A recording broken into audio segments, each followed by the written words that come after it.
Masechet Yoma, Daf Ayin Dalet, traité Yoma, feuille numéro 74, nous sommes à la feuille 73, 5 lignes avant la fin. Hihachi, si c'est ainsi que, même Resh Lakish qui dit que la demi-mesure, c'est quand même interdit d'après les sages, même si c'est permis selon la Torah, Loni Chayev Ale Korban Shvuah. Dans ce cas-là, si vraiment c'est interdit d'après les sages, s'il avait fait un serment de ne pas en manger et qu'il a mangé une demi-mesure d'interdit, il ne devrait pas être passible d'apporter le sacrifice, puisque de toute façon c'est interdit d'après les sages déjà avant même qu'il ait fait son serment. Alors maintenant, alors pourquoi il y a une Mishnah qui dit Shua shelo ochal, celui qui a fait un serment de ne pas manger certaines choses. Ve'achal nevelot ou trefot, shkatzim, urmasim, et il a mangé des aliments interdits comme des cadavres d'animaux, des animaux déchiquetés, des animaux dégoûtants de par la Torah ou des reptiles. Hayav, il est passible d'apporter le sacrifice pour avoir enfreint son serment. Rabbi Shimon Poter, Rabbi Shimon, lui, considère qu'il en est pas astreint au sacrifice. Vavilanba, et là-dessus on a posé une question. Amay Chayav, pourquoi d'après le premier avis, il est astreint d'apporter un sacrifice? Bouchba Vomen Mer Sinaï ou? De toute façon, déjà depuis le mont Sinaï, on a déjà prêté serment de ne pas manger cela. Donc le serment qu'il a fait ne rajoute rien, puisque c'était déjà interdit par un serment. Et donc il ne doit pas apporter un sacrifice pour ce nouveau serment. Rav Shmuel et Rabbi Yochanan, Rav Shmuel et Rabbi Yochanan, des Amré disent Bekolet varim amutarim min varim asurim. On parle d'un cas où il s'est interdit également des aliments permis, à part les aliments interdits. Et puisque le serment peut s'appliquer aux aliments permis, il s'appliquera même aux aliments interdits. Resh Lakish Amar, et Resh Lakish lui dit Ata motze la bemefaresh chatzi shiur, valiba de Rabanan. On trouve qu'il est passible d'apporter le sacrifice seulement dans le cas où il a exprimé qu'il s'interdisait même la demi-mesure, selon les sages, au bistam, balibad Rabbi Akiva, ou bien selon Rabbi Akiva, même s'il ne l'a pas exprimé, il n'a rien dit, parce que Rabbi Akiva dit que lorsqu'on fait un serment, on s'interdit même une toute petite, une minuscule mesure, et donc on voit bien que c'est interdit de par les sages, malgré tout, il doit apporter un sacrifice pour ce serment. Comment est-ce possible? Puisque c'est déjà interdit de par les sages. Tu vas dire, étant donné que d'après la Torah c'est autorisé, donc c'est pourquoi s'applique sur lui le sacrifice pour avoir enfreint son propre serment. Pourtant il y a une Mishnah qui dit le serment que quelqu'un aurait fait qu'il ne connaît pas un certain témoignage et qui est faux, il doit apporter un sacrifice. Et là, ce sacrifice n'était apporté que si la personne était apte à témoigner. Et on pose une question, ça vient exclure quoi? Rapapa dit, pour exclure le roi, qui lui n'est pas apte à témoigner. Rava Hafiz Yaakov dit, pour exclure celui qui joue au dé pour de l'argent. Or, celui qui joue au dé pour de l'argent, d'après la Torah, il est apte à témoigner. C'est les sages qui l'ont rendu inapte à témoigner. Et on voit que, puisque, de toute façon, il n'est pas apte à témoigner de par les sages, on en tient compte, et c'est pourquoi on considère qu'il n'est pas passible d'apporter un sacrifice pour ce serment-là. Shane Atam, la Gemara dit là-bas, c'est différent. De Amarkra, parce que le verset a dit Imlo Yagid. S'il ne dit pas son témoignage, il portera une faute. Vaïla Baragadaou. Celui-là, de toute façon, n'était pas apte à témoigner, même si c'était uniquement de parler sagement, en fin de compte, il n'était pas apte à témoigner. C'est pourquoi il n'est pas passible d'apporter un sacrifice.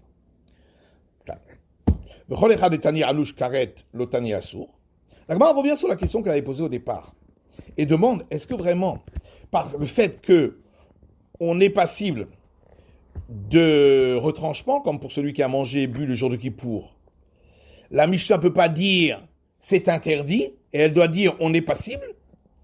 Va Tanya, pourtant on voit dans une braïta, sourd, bien qu'on a dit qu'à Kippour, toutes ces choses-là sont interdites. Et là, on a parlé de sanctions de retranchement que pour celui qui a mangé ou bu, ou qui a fait un travail à Kippour seulement. Donc on voit bien que malgré tout, le terme interdit s'applique à tous ces cas-là, même là où s'applique le retranchement. Rikama, la dit non, voilà ce que la Braïta veut dire. Que chez Amrou Assour, lorsqu'on a dit que c'est interdit, lo Amrou et la Bekachatsi Shirou, on a parlé que dans le cas où il n'avait enfreint l'interdit que sur une demi-mesure. Aval que Shiur, mais s'il avait enfreint sur la mesure entière, Anouch Karet, il est passible dans ce cas-là du retranchement. Bien qu'il est passible du retranchement, c'est seulement pour celui qui mange ou qui boit ou qui a fait un travail interdit à Kippour. Ou bien on peut dire que quand c'est écrit dans cette braïta c'est interdit, c'est pour les autres interdits sur lesquels il n'y a pas la sanction du retranchement. Les Tanou Rabba et Rav Yosef, Bishar Sifrei de Berav, comme Rabba et Rav Yosef ont rapporté un enseignement qui se trouve dans d'autres écrits de la maison d'études de Rav, qui n'est pas celui concernant le Lévitique.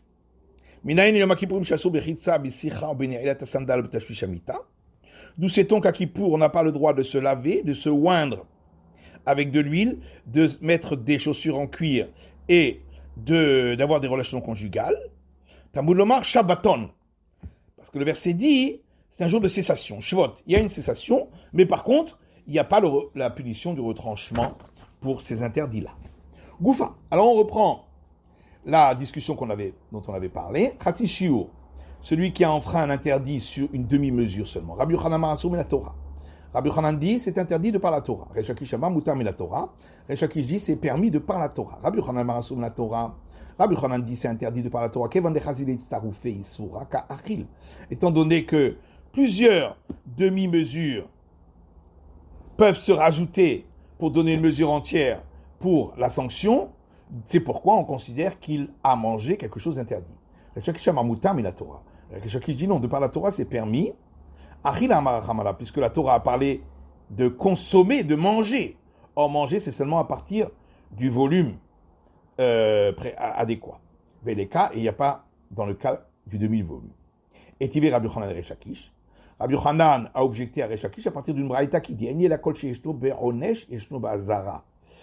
je n'ai trouvé que dans le cas où il y a une sanction, il y a également un interdit dans la Torah. Koi, mais par exemple, pour la graisse interdite qui se trouve dans un animal appelé koi, donc on a un doute si c'est un animal domestique ou un animal sauvage. Or, il n'y a que les graisses interdites des animaux domestiques qui sont interdites. Vechatsi shiur, ou bien pour la demi-mesure de graisse. Oiveno beronesh, puisque dans ces cas-là, il n'y a pas de sanction. J'aurais pu croire qu'il n'y a pas d'interdit non plus. Talmud lomar, c'est pourquoi le verset dit kol chelev, toute graisse interdite.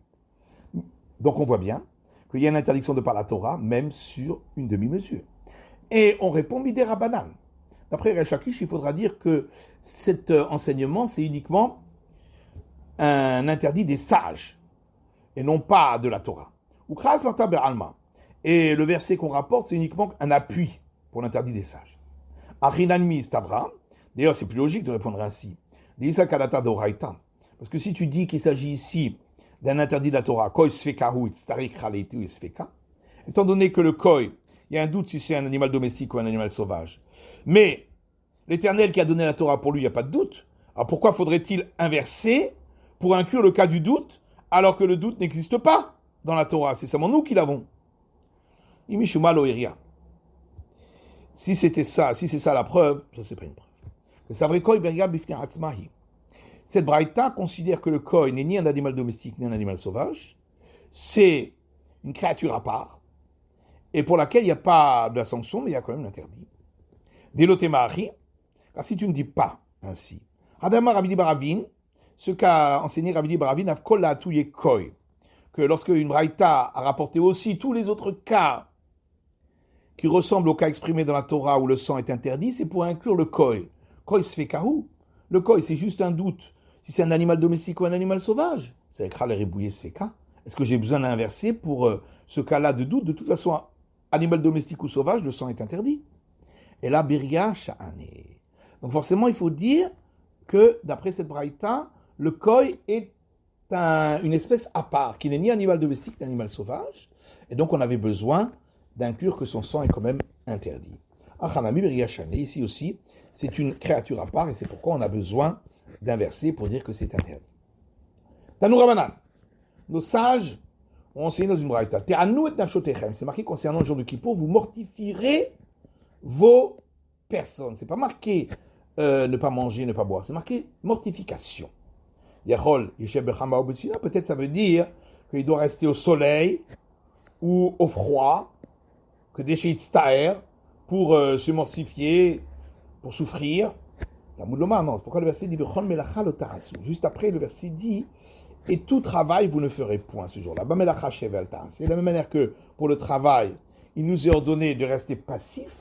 C'est de même, quand on a parlé de mortification, il s'agit d'une mortification passive, en ne pas mangeant et en ne pas buvant. Peut-être que ça voudrait dire que s'il était assis au soleil et qu'il avait chaud, on ne lui dit pas de se lever et de s'asseoir à l'ombre, mais qu'il doit rester, dans l'endroit chaud pour souffrir. Et là, il est passif. Tout l'avait arrivé aussi, il est assis à l'ombre et qu'il a froid. On ne lui demandera pas de s'asseoir au soleil, mais de rester à l'ombre et d'être passif pour souffrir. Et l'Agma répond, il faut que ça ressemble à l'interdiction de travailler. La manière que dans l'interdiction de travailler, c'est valable dans tous les cas. Également pour la mortification, il faut que ce soit valable dans tous les cas. Donc c'est pourquoi c'est que pour l'interdiction de manger et de boire qui est valable dans tous les cas. Tanya Idach, autre braïta, Te'anu et nafshotechem, c'est marqué vous mortifierez vos âmes, pour Kippour. Yechol Yeshev Bechamba, peut-être ça voudrait dire rester au soleil quand il fait chaud, Betsina, ou à l'ombre quand il fait froid, Veitztaer, et souffrir. Pourquoi c'est écrit juste après vous ne ferez aucun travail? De la même manière que l'interdiction de travailler, il s'agit d'une interdiction pour laquelle il y a une sanction ailleurs, comme pour celui qui travaille le Shabbat. De même, la mortification de la personne dont on a parlé ici, il s'agit de quelque chose pour laquelle il y a une sanction ailleurs. C'est pourquoi il s'agit de l'interdit de manger, boire. Il y a une sanction ailleurs où on trouve le retranchement pour certains aliments. Veizé, c'est pigoul, venota. C'est quoi les cas? C'est par exemple pour un sacrifice, donc le sacrifice sacrificiel a été fait avec une mauvaise intention, et le sacrifice est pigoul, et celui qui en mange reçoit la punition du retranchement. Ou bien des offrandes et des sacrifices qui ont dépassé la date limite, le moment limite de consommation, celui qui en mange est passible du retranchement. Avec pigoul, venota, chien bekaret. Donc dans ce cas-là, dit l'Agmara, peut-être que l'interdit de manger à Kippour ne s'appliquerait qu'à ces cas-là, de pigoul, et du cas où ça a dépassé le temps limite, où il y a effectivement le retranchement. Velavier est à Tevel, mais par contre, je ne pourrais pas inclure peut-être la récolte dont on n'a pas fait les prélèvements, chez Nobekaret, pour lequel il n'y a pas la sanction du retranchement, mais uniquement la mort de par le ciel. Pourquoi il y a un deuxième verset qui dit vous mortifierez, à part le verset qui dit vous mortifierez vos personnes. Riba, c'est pour inclure ces cas-là. Avia tevel shubemita. Alors effectivement, je vais inclure le cas de la récolte dont on n'a pas fait les prélèvements, où il y a la mort de par le ciel, mais je ne vais pas inclure le cadavre d'animal, chez Eina, Bemita, parce qu'il n'y a pas la sanction de la mort par le ciel. Pourquoi? Il y a donc ce deuxième verset qui dit vous mortifierez, à part le verset qui dit vous mortifierez vos personnes, riba pour inclure aussi ce cas-là. Avieta nevela, peut-être je vais inclure uniquement le cadavre chez Ubelav parce qu'il y a un interdit de la Torah. Velavieta houlin, mais je ne veux pas inclure d'interdit à Kippour pour ce qui est profane, pour lequel il n'y a aucun interdit ailleurs. Chez Nanbelav, il n'y a pas d'interdit. Tabloma, Ternou, Vénitem. Là encore, il y a donc ce deuxième verset qui dit vous mortifierez, à part le verset qui dit vous mortifierez vos âmes, Riba pour inclure ce cas-là. Peut-être que je vais inclure uniquement l'interdit pour ce qui est profane, où il n'y a pas une obligation de manger. Mais Velo Avieta Trouma, je ne veux pas inclure le prélèvement pour les prêtres chez Bekoumechol, où il y a une obligation de manger. C'est pourquoi il y a ce deuxième verset qui dit vous mortifierez, à part le verset qui dit vous mortifierez vos personnes, Riba pour inclure aussi ce cas-là. Avieta Trouma chez Nabebal Totirou. Alors effectivement, je vais inclure le cas du prélèvement pour les prêtres, parce qu'il n'y a pas d'interdiction d'en laisser jusqu'à après un moment limite. Velo Avieta Kodashim, mais je ne veux pas inclure un interdit pour les aliments consacrés au temple, chez En Bebaltal Totirou, parce qu'il y a un temps limite de consommation, peut-être que dans ce cas-là, on pourrait manger. Riba, c'est pourquoi il y a donc ce deuxième verset qui dit vous mortifierez, à part le verset qui dit vous mortifierez vos personnes, pour inclure ce cas-là. Si quand même tu aurais un argument à l'encontre de cet interdit, à Réou Omer, voilà qu'on a un autre verset qui dit celui qui ne se mortifie pas, je ferai perdre cette personne. Il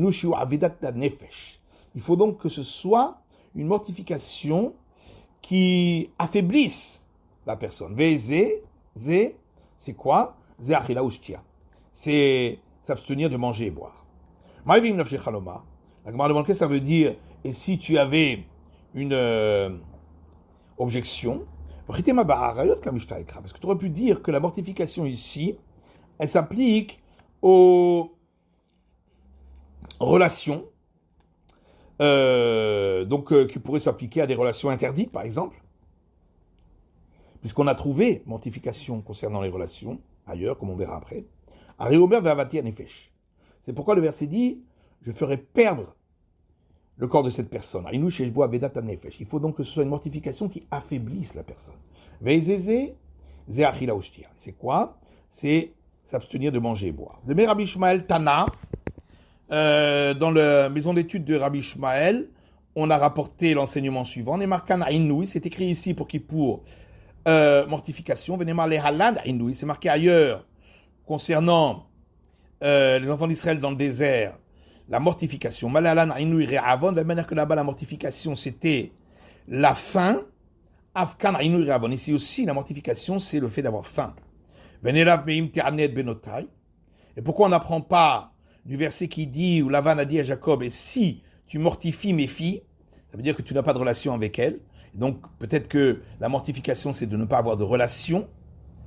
Danin aïnou des rabbim et aïnou des rabbim. On apprend ici où il s'agit de mortification pour tout le public, du cas où il s'agit de mortification pour tout le public, où c'était donc les enfants d'Israël dans le désert. Ben Danin aïnou des rabbim et aïnou des yachid. Et on ne va pas apprendre ici pour une mortification de tout le public, d'un cas de mortification que d'une personne, puisqu'il s'agit de Jacob avec ses femmes. Venez là, Me'inu de Mitzraïm. Peut-être on va apprendre de la souffrance, mortification que nous ont fait subir les Égyptiens. C'est écrit, et il a vu notre souffrance, notre mortification. Et là-bas, on dit que c'est le fait que nous ne pouvions pas avoir de relation conjugale. Et la dernière, seulement, on apprend un cas où c'est une mortification qui est demandée par le ciel, un autre cas où il s'agit d'une mortification qui a été faite par le ciel, comme des enfants d'Israël dans le désert. On va pas apprendre pour cette mortification demandée par le ciel, une mortification qui a été faite par l'homme, comme en Égypte. Donc le verset dit, celui qui t'a fait manger la manne dans le désert pour te faire une mortification. Rabbi Ami et Rabbi Assi. Là-dessus, il y a deux explications, une de Rabbi Ami, une de Rabbi Assi. Hadama elodome mishesh topat besalo le mishenovat besalo. L'un dit pourquoi c'était une mortification? Parce que c'est pas pareil celui qui a du pain dans son panier, celui qui n'en a pas du pain dans son panier. Or quand la manne, eh bien, elle ne tenait pas d'un jour sur l'autre, et donc on n'avait plus de possibilité de réserve. C'est pourquoi ça nous a donné une mortification, une faim.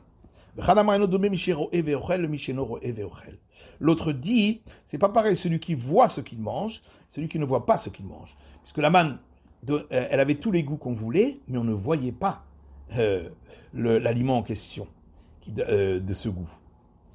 Amar Rav Yosef, Mikan Remez et Soumin Shochlin Venan Sverim. Rav Yosef dit, d'ici il y a une allusion que les non-voyants, lorsqu'ils mangent, ils ne sont pas rassasiés parce qu'ils ne voient pas ce qu'ils mangent. Amar Abayil Kachman de Hitle Seudata, Lolichla El Abimama. Et Abayeli, c'est pourquoi celui qui a un repas à prendre, il faut le manger le jour parce qu'on voit ce qu'on mange. Amar Rabbi Zera Maikra, Rabbi Zera dit, où on voit cela dans le verset, c'est écrit dans l'Ecclésiaste, Tov Mar'e Einayim Behalach Nafesh. C'est bon de voir avec les yeux, car ainsi, on ne perd pas sa vigueur. On est rassasié. Amaré Shakish, Tov Mar'e Einayim. Amaré Shakish donne notre explication. C'est bon, ce qui est visible aux yeux, Be'isha, c'est-à-dire la femme, elle aime être belle aux yeux des autres, Yoter Migufo Shen Maaseh, mieux encore que le fait de manger, pour elle c'est moins important.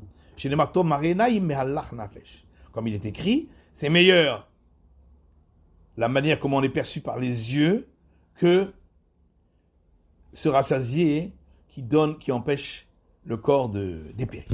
C'est la fin de l'étude de la feuille numéro 74 du Daf Aïn Dalet.